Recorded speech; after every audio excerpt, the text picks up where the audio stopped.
અત્રેના ચોટીલા સબ ડિવિઝનમાં સમાવેશ ચોટીલા, થાનગઢ અને મૂળી તાલુકાના ખેડૂતોને ખાસ જણાવવાનું કે આ વિસ્તારની અંદર આમ તો ઘણા બધા પ્રશ્નો હોય છે, પણ એમાંનો અત્રેની કચેરીએ જ્યારે મારે મુલાકાતનો દિવસ હોય છે ત્યારે પણ ખેડૂતોની રજૂઆત આવતી હોય છે, ફિલ્ડમાં પણ જઈએ છીએ ત્યારે પણ રજૂઆત આવતી હોય છે.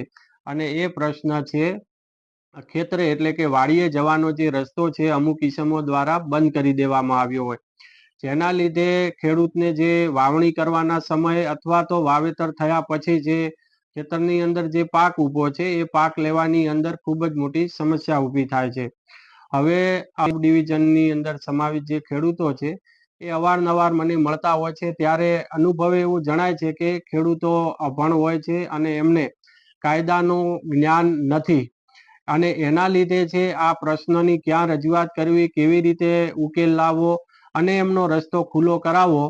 એટલે આવા જે પ્રશ્ન છે એ પ્રશ્ન ખૂબ જ અગત્યનો હોય, જેના લીધે અહીંયા પણ ધક્કા ન ખાવા પડે અને આ પ્રશ્નનું નિરાકરણ આવે. જે રસ્તાના નિરાકરણ લાવવાનો એટલે કે રસ્તાની અંદર કોઈએ પણ રસ્તાને સાંકડો કરી દીધો હોય, રસ્તાને બ્લોક કરી દીધો હોય, રસ્તામાં અડચણ ઊભી કરી હોય અથવા તો સંપૂર્ણ રીતે જો રસ્તો બંધ કરી દીધો હોય, તો આ જે એક કાયદો બનાવેલો છે એ કાયદાનું નામ છે મામલતદાર કોર્ટ એક્ટ 1906, અને એની જે સેક્શન 5 છે એ 5 મુજબ છે એ દાવો કરવો પડે.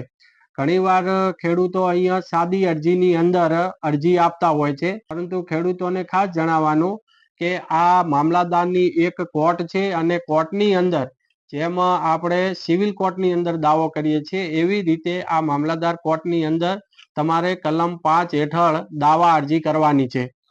દાવા અરજીની અંદર શું વિગત હોવી જોઈએ એ આ જ કાયદાની સેક્શન 7ની અંદર જોગવાઈ કરેલી છે કે આ દાવા અરજીની અંદર છે વાદીનું નામ, એમનું ઉંમર, એમની ધર્મ, ધંધો, સાથે સાથે જે લોકોએ આ રસ્તો બંધ કર્યો છે એને પ્રતિવાદી બનાવવા પડે.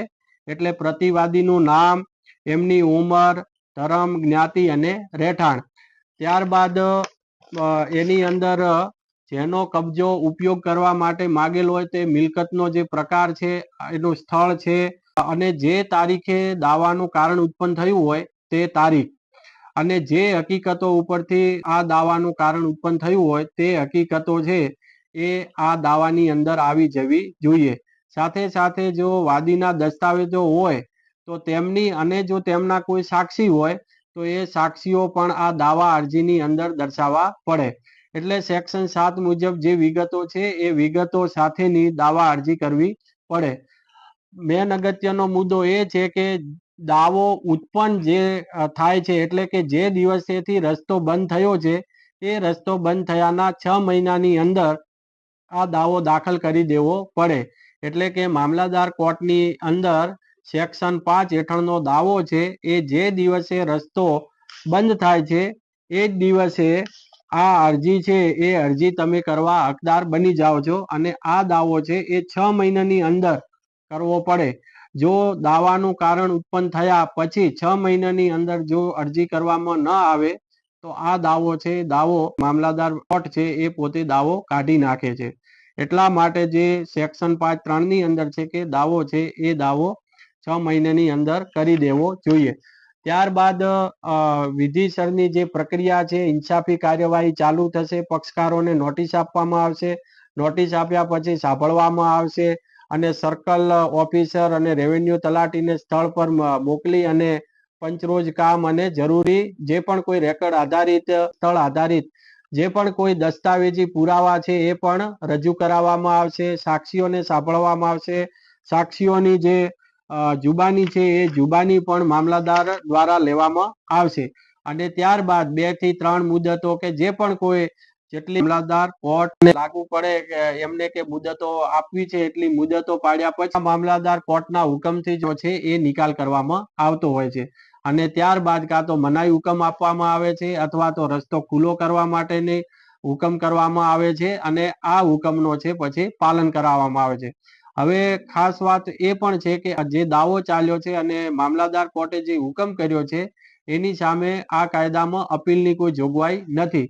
પરંતુ ફેર તપાસની એટલે કે રિવિઝનની જોગવાઈ કરવામાં આવેલી છે.